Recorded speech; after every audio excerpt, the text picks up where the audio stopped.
talk about any gaps you see any between, like looking at high and mediums, just overall, we can kind of just discuss this together. But what gaps do you see between like a high to a medium, medium low, or so on? I don't know.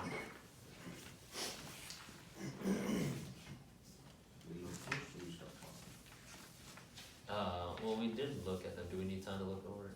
Yeah, I think. No, I think we're good. Let's talk about it. Something, just hearing what everybody's saying, I noticed that highs, they're kind of good on substitution, elimination's a little weak, and then we started noticing more elimination problems getting done by medium and lows, but that was the topic that was most fresh, so that's So something. retention maybe. Yeah, it could be like a retention thing. I thought the graphing for my high and low were excellent, they didn't miss anything. And this one they missed two, and this one, the medium one missed two. So I don't know why they missed two for after ones they got high. Oh, the graph is, well, no, 3 is completely off, yeah. 2 graph is correct, they just didn't do negatives. Way up here. I missed that one. This one's close, oh, no, he got that one right. Yeah, And both of these, the low and the high, they did good.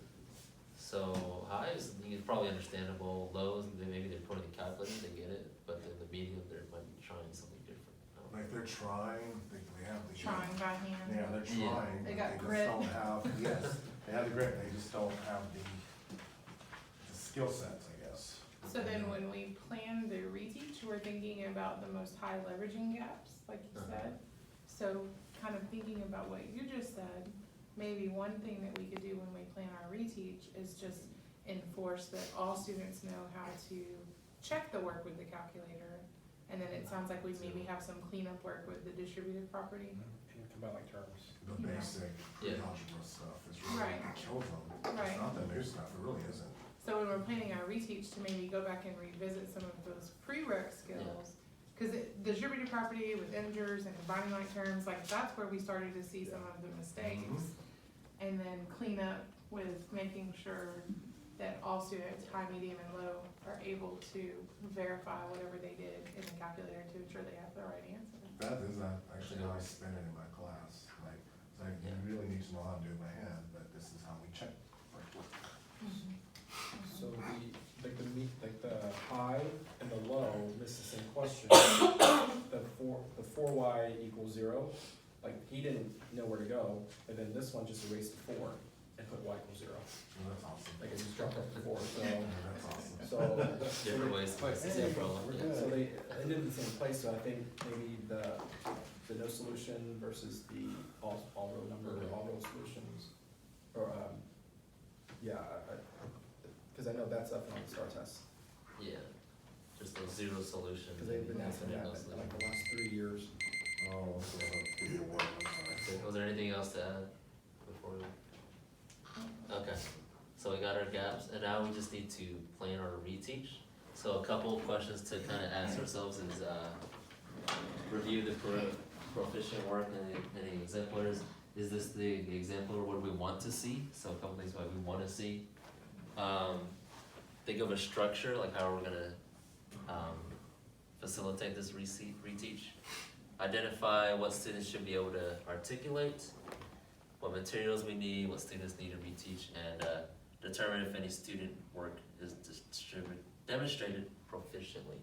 So we can just write like how are we gonna reteach, like what are the couple things we need to talk about, which I guess Kristen started writing down.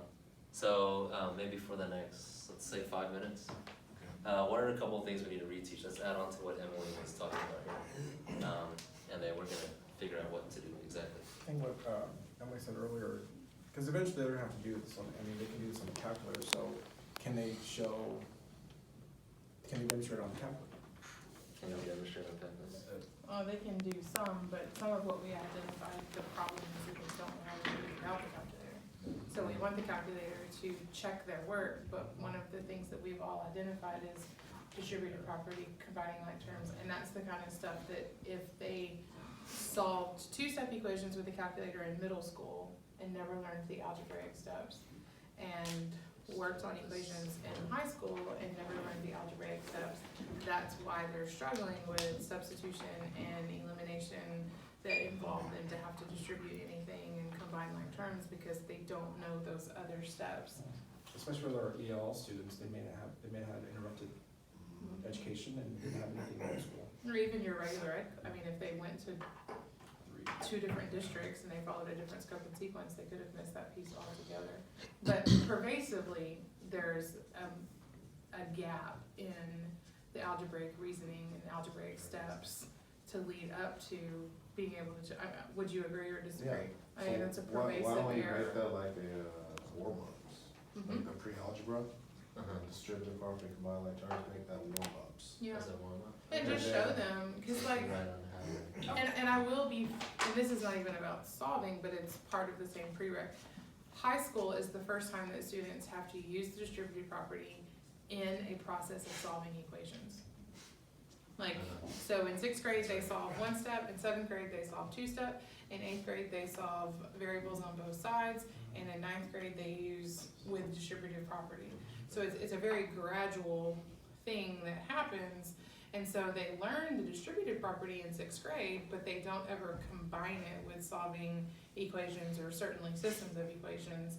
And so showing them, like, guys, you have all the tools to do this, but in high school, we put them together. So let me remind you, you know this step, you know this step, you know this step. Now let's practice putting it together. Because they have all of the little steps, but you guys are the first group that are going to be showing the students how to put it together. They've never done that before. So kind of tagging on that too, when I taught this, you know, there was always gonna be a group of kids that get it, like, they get it, right? So what I did, I had the kids that got it do 3-step equations. They did independent work, while I did a small group for the ones that were struggling with this on the side. Because they're what, X, Y, and Z, oh, well, you know, that was like, they were like on it. So that's how I was able to group them out, if I needed to do a small group, you know, just for even further extension. Okay.